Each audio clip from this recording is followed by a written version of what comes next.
Guys, ito guys kung ikaw ay merong pinakamamahal na anak, kung meron ka mang anak, okay, meron kang pinakamamahal na anak, tapos sobrang ganda niya talaga physically, okay, tingnan mo siya talagang yung tipong pagtitingnan mo siya parang lahat ng lalaki kayang mapa-oo, pwedeng mahumaling sa kanya.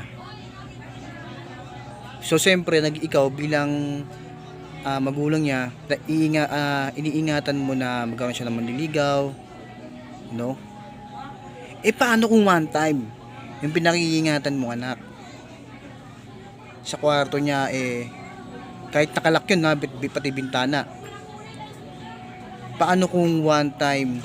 sa umaga pagising mo, pagbisita mo sa anak mo,